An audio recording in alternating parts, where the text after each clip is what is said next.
ఆంధ్ర రాష్ట్ర ప్రజలకు మరియు ముఖ్యంగా పలమనేరు ప్రజలకు శ్రీ కోదినామ సంవత్సర ఉగాది పండుగ శుభాకాంక్షలు.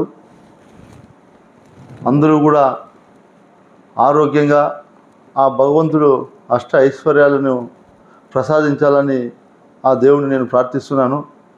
అదేవిధంగా పలమనేరు ప్రజలందరినీ కూడా నేను కోరుకునేది ఒకటే, ముఖ్యంగా అందులో ఈ ఉగాది పండుగకు ఎవరైతే బయట బతుకు తెరువు కోసం కావచ్చు, వాళ్ళ ఉద్యోగ రీత్యా కావచ్చు, ఉపాధి రీత్యా కావచ్చు, అనేక రకరకాలుగా బయట రాష్ట్రాలకు బయట టౌన్స్కి అంతా కూడా వెళ్ళి జాబులు చేస్తున్నటువంటి వారు, అనేక వృత్తి చేస్తున్నటువంటి ప్రతి ఒక్కరికి కూడా నేను తెలియజేయడం ఒకటే, 2019 నేను ఎమ్మెల్యే కాకముందు మీ గ్రామాలు ఎలా ఉన్నాయి,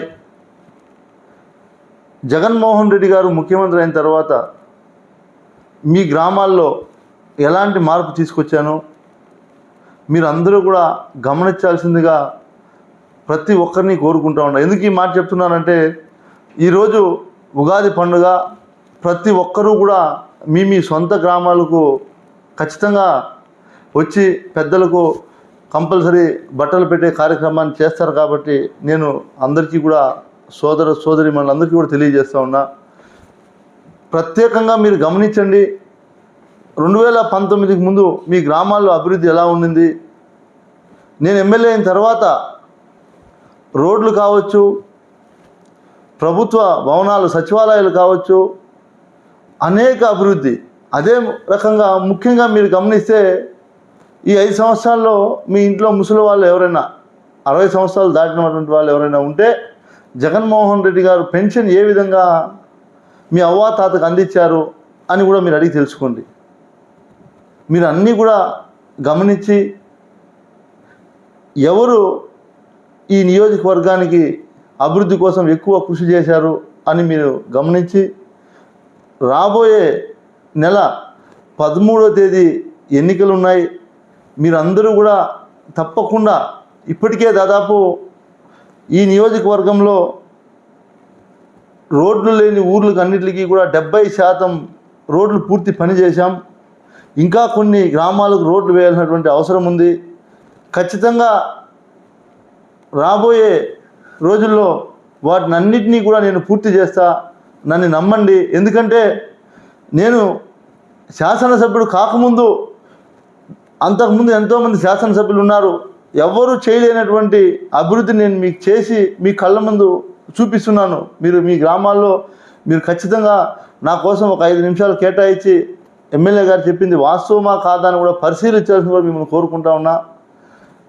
ఏదైతే మిగిలినటువంటి 30% రోడ్లు గ్రామాల్లో పెండింగ్ ఉన్నాయో వాటిని కూడా రాబోయే రోజుల్లో నేను పూర్తి చేసే విధంగా మీరందరూ కూడా నాకు సహకరించి ప్రతి ఒక్కరూ కూడా నాకు మద్దతుగా నిలిచి నన్ను మళ్ళీ రెండోసారి ఎమ్మెల్యేగా గెలిపిస్తారని నేను ప్రతి ఒక్కరిని కూడా ఆశిస్తూ ఉన్నా.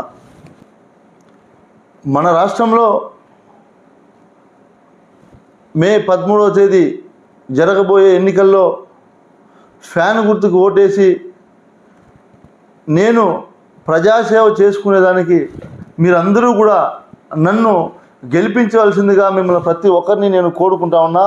అదేవిధంగా మీరు గమనించాల్సింది, మీ గ్రామ స్థాయిలో సచివాలయాలు కావచ్చు, ఆర్బీకే సెంటర్లు కావచ్చు, అమూల్ డైరీస్ కావచ్చు, ముఖ్యంగా ప్రజలకు అందుబాటులో ఉండి మీరందరూ కూడా గమనించాల్సింది, నేను ఎమ్మెల్యే అయిన తర్వాత 2 సంవత్సరాలు కరోనా కారణంగా ఏమీ చేయలేకపోయాం. ఈ అభివృద్ధి అంతా కూడా కేవలం 3 సంవత్సరాల్లోనే జరిగిన అభివృద్ధి. కాబట్టి మీరు ఈసారి నాకు అవకాశం కల్పించాల్సిందిగా కోరుకుంటూ, ఈసారి ఏదైతే గ్రామాల్లో ఉన్నటువంటి చిన్న చిన్న రోడ్లు, కాలువలు, ముఖ్యంగా వసతులు ఏవైతే గ్రామ స్థాయిలో ఉన్నాయో వాటిని అన్నిటినీ కూడా పూర్తి చేసే బాధ్యత నేను తీసుకుంటానని కూడా మీకు అందరికీ తెలియజేస్తూ, మరొక్కసారి అందరికీ కూడా ఉగాది పండుగ శుభాకాంక్షలు తెలియజేసుకుంటూ సెలవు తీసుకుంటా ఉన్నా.